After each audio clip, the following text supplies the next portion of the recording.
You are Locked On Nittany Lions, your daily podcast on the Penn State Nittany Lions.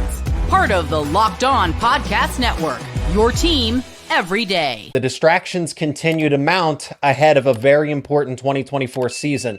This is Locked On Nittany Lions. I'm your host, Zach Seyko, and thanks so much for making us your first listen and watch every single day. We are free and available wherever you get your podcasts, including YouTube. And somebody that has been a guest on the show before and somebody that is, very connected to be able to speak on this situation is former defensive lineman Aeneas Hawkins. Today's episode is brought to you by Gametime. Download the Gametime app, create an account, and use promo code LOCKEDONCollege for $20 off your first purchase. Terms apply. Again, if you want to check out Aeneas's work, go over to State Media on YouTube. He is a content creator for State Media, the host of The Lions Den, which is a podcast for the Penn State players where they get to speak and share about their experiences.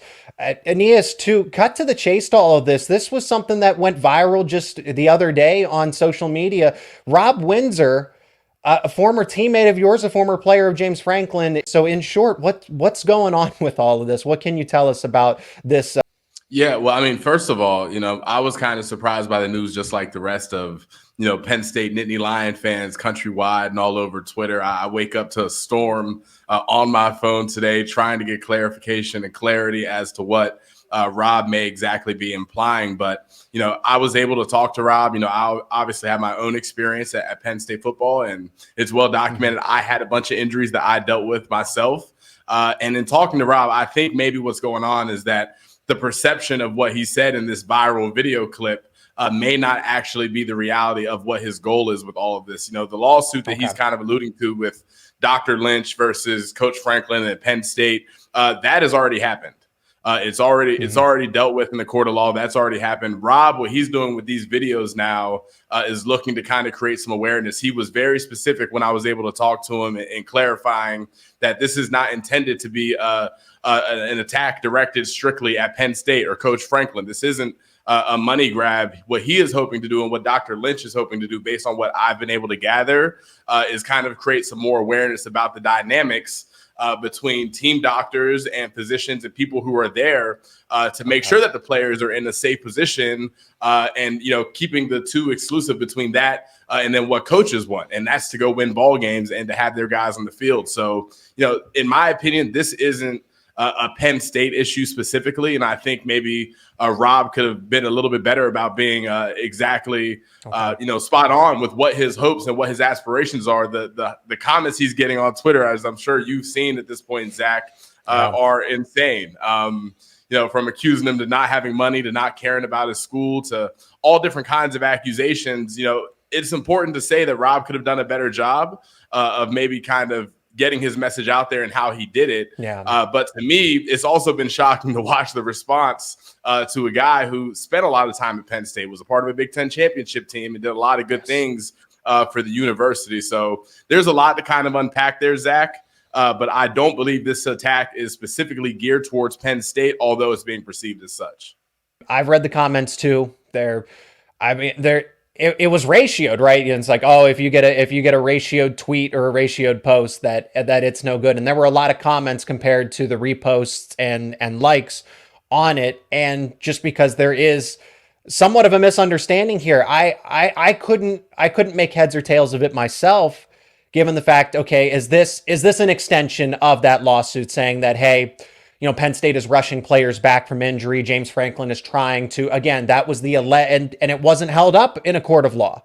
It wasn't, you saw that this is a fact that the lawsuit was changed because James Franklin became the defendant and then he was removed from the lawsuit. So to imply, that's what I want to put to rest, that if Rob, what Rob is doing on his own individual case, that this isn't another extension of trying to say, hey, let's blame James Franklin, because from what I know is that he and Coach Franklin have a good relationship. Obviously, you and yourself and Coach Franklin have a great relationship. So that's what I'm trying to imagine is what could this turn into? And Aeneas, from what you've told me, it sounds like this isn't going to be an additional distraction from the team, that this is more I guess, political rather than emotional in a sense. Like this isn't going to, this isn't a direct attack on anybody, as you've said. Yeah, and I think it's fair to say that the line between political and emotional gets blurred with the style of video that Rob put out and the timing of it, and even what he said in True. the video. True. But my point is this, and it's something that I believe firmly. Regardless of where you're at in college football, whether you're at Penn State, you're in the SEC, or really wherever, there is an issue in which people are injured, doctors give advice, and then for one reason or another, it obviously becomes the priority to get your best players on the field to go win games. There's a fine line there between what's too much and when does the athlete become advocated for. The reality is that medical staffs and schools are not really all that separated, and they should be. Just in my experience, my last year playing football, I had a shin problem for months and months and months. And I worked with Penn State's trainers who did a really good job of keeping me healthy enough to play. But it wasn't until I went and got an x-ray on my own volition that I found out that I had a very severe stress fracture that was getting ready to become a broken leg. So my point in saying that is you have all these tough athletes. You've got coaches who want to win games. The athletes want to win games just as bad. But where does that line become blurred where doctors are not able to do their work? Now, I wasn't there with Dr. Lynch. I didn't get to see that experience, but I did have the experience of playing with several people who were injured and who pushed themselves to get back on the field. And whether or not that's the right or wrong thing to do, I think it's healthy to have a conversation about it, because at the end of the day, these are 18, 19, 20-year-old kids who are going to do what the people who are in authoritative positions tell them to do. And that's more often than not. And that's something that the NCAA has gotten away with for a long time. That's something that coaches have gotten away with for a long time. And what we're seeing now, because of NIL and the NCAA paying back all these athletes for NIL and things of that nature, is that it's becoming more and more likely that the players have their own group and they have their own advocates and they have some more control and power over some of the things that maybe should not have been allowed to slide for the last 30, 40 years. It's an adjustment for me as a fan now. It's an adjustment for the people on Twitter who are calling Rob Windsor broke and telling him that he's living in his car and buying too much Bitcoin. The reality is there's a broader discussion that needs to happen. And no, Zach, I don't think internally with the active Penn State football roster with Coach Franklin and his staff that this will be too much of a discussion. They're in camp. They're preparing for week 1 against West Virginia. The priority is going to continue to be the priority. And this year is not going to be graded as a success or a failure based on what happens with Rob Windsor and Coach Franklin's dynamic and whatever may be happening there. Well, Aeneas, let's pivot to just that. As it seems like all of these distractions are piling up, just let's get a perception on how focused this Penn State football will team to kind of push through and push past this. That's coming up next here on Locked On Nittany Lions. And today's show is brought to you by Gametime. You got to download the Gametime app because buying tickets to your favorite events should not be stressful. It's still summertime and it's a great time to go to Major League Baseball games. And I use Gametime myself to get Major League Baseball tickets. And it's great because they're an authorized ticket marketplace for Major League Baseball, which makes getting tickets faster and easier. And get this, prices on the Gametime app actually go down as it gets closer to first pitch. You have last minute deals where you can save up to 60% off of buying those tickets for not only MLB games, but sports in general, music, comedy, theater, and so much more. You can also save with exclusive in-app deals like flash deals and zone deals where you get an extra discount on those tickets. And there's all-in pricing, so there's no surprise checkout fees. There's, the total price up front. And probably my favorite feature, especially if you haven't been to a stadium or a venue before, you get a panoramic view of the seat on the app before you buy. So take the guesswork out of buying tickets with Gametime. Download the Gametime app, create an account, and use promo code LOCKEDONCollege for $20 off your first purchase. Terms apply. Again, create that account, use promo code LOCKEDONCollege for $20 off. Download Gametime today. Last minute tickets, lowest price guaranteed. And the way that I finished the first segment is a clear, direct indication of now you have a former Penn State player suing the university, and you have 2 former Penn State football players that were removed from the team and removed from the university as well. It doesn't matter. Yes, it does in the context of everything, but for this conversation specifically, it doesn't matter that it's Kavion Keys and Jameel Lyons and Rob Windsor. You could cycle in any hypothetical players that are in these respective situations. The point is now that these are serious distractions, serious allegations, legal discussions, legal debates on so many different hemispheres, Aeneas. And I got to imagine when you have coaches and players that are, connected, that this is supposed to be a brotherhood. These are your teammates. These are guys that you go into battle with. And so, Aeneas, what I'm trying to gather and what I'm wondering is, you said that this won't be a distraction, but as the things kind of continue to mount and the conversation by the media, ourselves, moves away from football, so it's not like the players won't hear these conversations or hear of them. In short, are these distractions going to overwhelm the Penn State football team when we have a Penn State versus West Virginia game 3 weeks away? Yeah, I think it's a good question, Zach. And I think the reason we on the outside looking in sit and ask those questions is because with a lot of these situations, we don't always get full clarity on the situation at hand and what's happening. I can't speak to Jamil Lyons or anybody else who was involved in that situation. Anytime you're removed from the university and removed from a team that abruptly, to me, that's a sign that it's the right decision and something severe enough has happened where you have to get them out of town. What I will say is, as a player, one thing that Coach Franklin did a really good job of, always good, bad, or indifferent. Good, bad, or indifferent was that when a situation arose, when something was getting ready to hit the media or there was going to be a perceived problem coming up, Franklin was very quick to make sure that we were the first ones to hear it and that there was full transparency amongst, full transparency in whatever the situation may have been. So by the time we get the news as casual viewers or even members of the media, those guys are well aware of what's going on. They're well aware of what the go forward plan is. And that's crucially important. You don't want your players finding information out on Twitter along with the rest of us, because that's where distractions come in. That's where conversations start happening. I was a part of a distracted football team. COVID-19, 0-5 start in 2020. That is the result of distraction and a lack of focus. And that is how serious it can be. But I think that's one of Coach Franklin's strong suits, is being transparent and authentic with his players, enough so that they can continue to keep their focus where it should be. So it seems like, at least in the present, and because of those past experiences, you have a James Franklin-led team that is now a lot more proactive with these situations and making sure that everybody has a semblance of tunnel vision so that they don't lose that focus from, again, West Virginia is a physical team. It's not like you're playing, Bowling Green and Kent State, but that's not the game that's this is a season-defining game going on the road into Morgantown. And Penn State, for the past decade under James Franklin, Aeneas, and feel free to correct me if I'm wrong, because you played under James Franklin, you were a part of a given group of teams. But it just seems like, because of James Franklin, from my point of view and from other people, is an emotionally charged coach for the positive. And I've admitted this before, and I've tried to construct it in a way where it makes sense from the way I see it, is that, that's great that you have an emotional coach. You have a passionate coach. James Franklin is a passionate leader. And that passion can go both ways on the spectrum.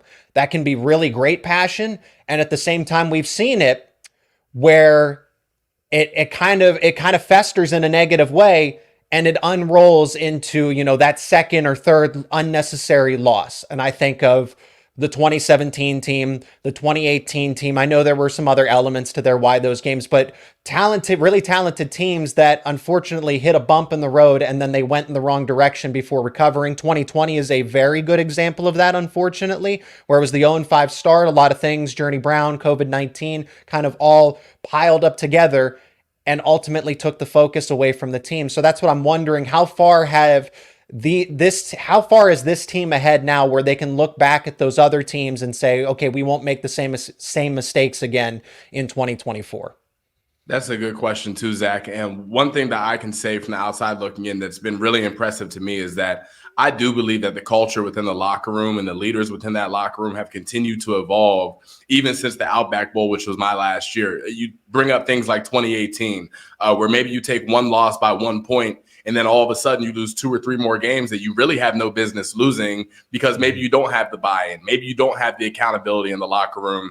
That group of guys in there right now, and I'll go back to that Rose Bowl team being crucially important in setting this standard of, okay, we got to continue to move forward after one loss. We can't stop, especially there's a 12-team playoff now. Nothing is lost if you lose one game to Ohio State, as long as you handle business otherwise. And to me, that's a credit to Franklin and his staff. One thing that I'll say is, from 2018, the day I got there, to the end of my experience at Penn State, every single factor that I can think of, from medical to training table to the way we did study hall. Everything improved every single year. And that allowed an environment for the players to, again, be able to trust their coaches to solve problems and make sure they get through adversity when it comes. And it wasn't always that way. So I look at distractions now as something, again, to still be aware of. But they have, I mean, this is Penn State football. There's something every year. There's something every month for people to talk about. That's a distraction.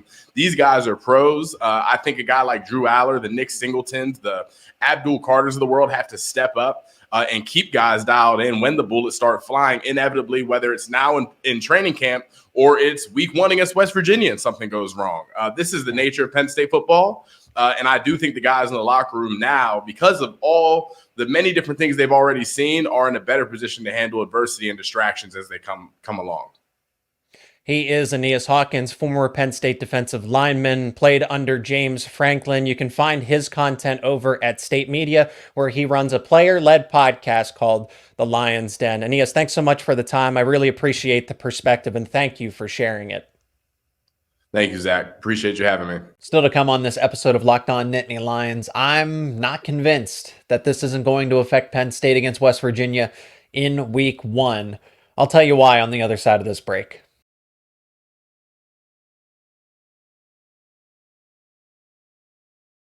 I am still not wholeheartedly convinced that all of this news doesn't have a negative impact on the Penn State football team.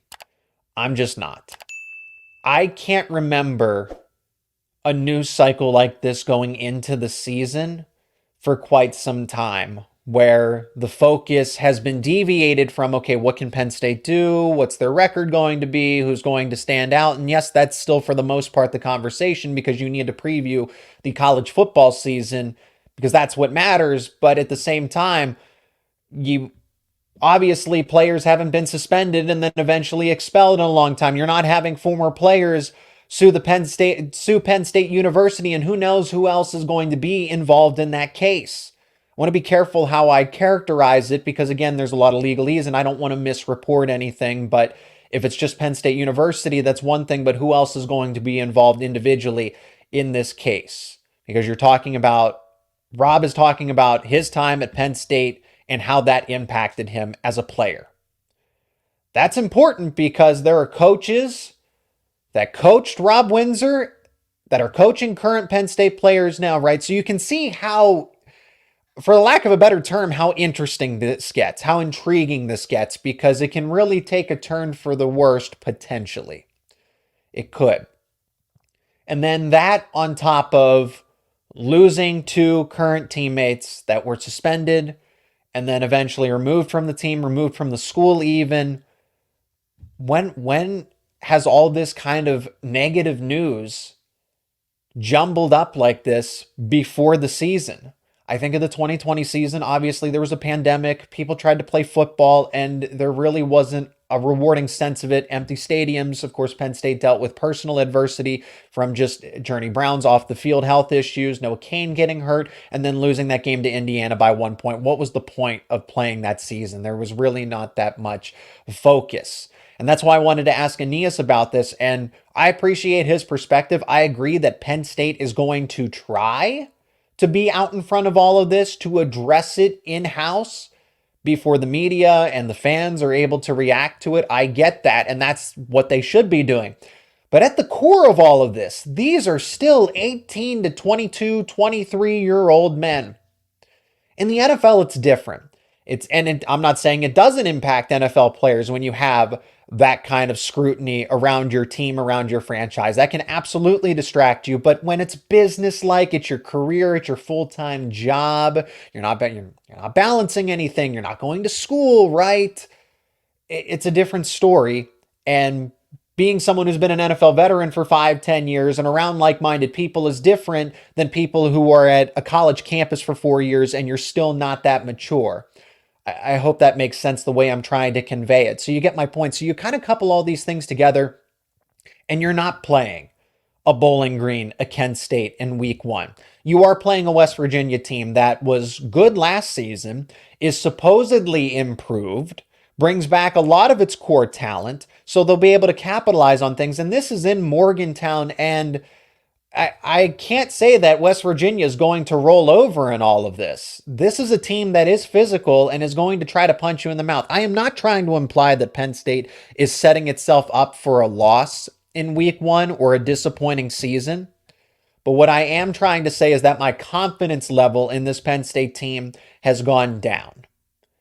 It is not the same that it was at the beginning of July, beginning of June, etc. You get my point.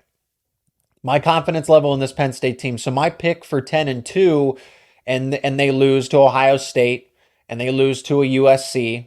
That's my opinion. But they could be susceptible to a 9-3 and 8-4 season where they do miss the college football playoff. One of the biggest differences between this 2024 Penn State team and the successful one in 2016 is the fact that those two, 2016 had a lot to gain and really nothing to lose. That team was projected at 6 or 7 wins, shattered expectations, won a Big Ten championship, and went to the Rose Bowl. Should have won that Rose Bowl, different conversation. 2024 has a lot on the line here. Expectations are still high. Even though Penn State could finish 10-2, that gets you potentially a home playoff game in the new college football expanded playoff, where the reasoning behind Penn State's lack of success over the past decade is, well, it's tough to get into the college football playoff. There's only 4 schools, and if you did expand it to 12, Penn State would have been in there more often than not. Those are facts. All of that is true. So now when it's on the line and you can't have all that tunnel vision to focus on getting to your biggest goals. So you see what I'm saying? And it goes back to the passion that James Franklin has, that it can snowball in a positive way. Look at 2016. But in that same breath, look at 2017, look at 2018. There were no excuses to lose to Michigan State, yet those 2 games were losses. 2020, that's a different story. So much adversity stacked on top of each other, and it was a 8-game schedule, 9-game schedule. They didn't even play in a bowl game. They opted out of that. Nobody wanted to play football in that given time. The world was a much different place. I'm not going to hold 2020 against them. And then look at 2021. You have that close loss in Iowa, and just completely unravels the team. Completely unravels the team. So I'm wondering, how is that going to affect this team in 2024? And my confidence in that goes down here because these are serious situations. This is a legal battle that's setting up from a former Penn State player. 2 active teammates were removed from the team and removed from the school. That obviously has a negative impact on the X's and O's, but you can't tell me that college-age young men who form a brotherhood being in a athletic program aren't going to be bothered by the fact that those 2 teammates are no longer with them. And the conversation isn't about, and I'm going to be guilty about it, but we have to talk about it because it is relevant news. It is relevant to Penn State. So I'm not going to pretend like, well, this doesn't exist and that doesn't exist. You have to talk about it. And now the conversation's going away from, hey, what can Penn State do this season? What do they have going for them? They have a lot to lose. They have lofty expectations. And I hope that Aeneas is right, and that because of those previous teams, they will have the experience to be able to push past that. But rosters change, coaching staffs change, assistants changed. Brent Pry, Manny Diaz, right? Different coordinators change. James Franklin's still there. So hopefully that consistency can push through it, but different assistants are now there as well. And that'll do it for this edition of Locked On Nittany Lions. To try to sum it all up, again, my confidence level is lower. I still think Penn State can finish as a 10-2 team based on the schedule. I think that trip to Southern California is going to be difficult. Ohio State would be my pick for the national championship right now. I think they are that good. They return that much talent. On paper, that's how it looks. It, of course, changes week by week. But don't think that West Virginia is an easy matchup, even though I originally said that Penn State, on paper, there's no really realistic way for West Virginia to beat this Penn State team. But if this Penn State team is going to be distracted and these conversations get worse before they get better, yeah, that's going to set up for a week 1 disappointment unless Penn State in-house is able to make sure that everyone's on the same page about it. If you enjoyed these conversations, please leave a like on the episode, share it with friends and family, be a part of the discussion down in the comments section. I want to know your thoughts on Rob Windsor's lawsuit, just around the player morale. I'm concerned about player morale. Are you? And if you're not already, become an everydayer. Subscribe to Locked On Nittany Lions on YouTube and wherever you get your podcasts for the latest conversations around your favorite Penn State sports teams.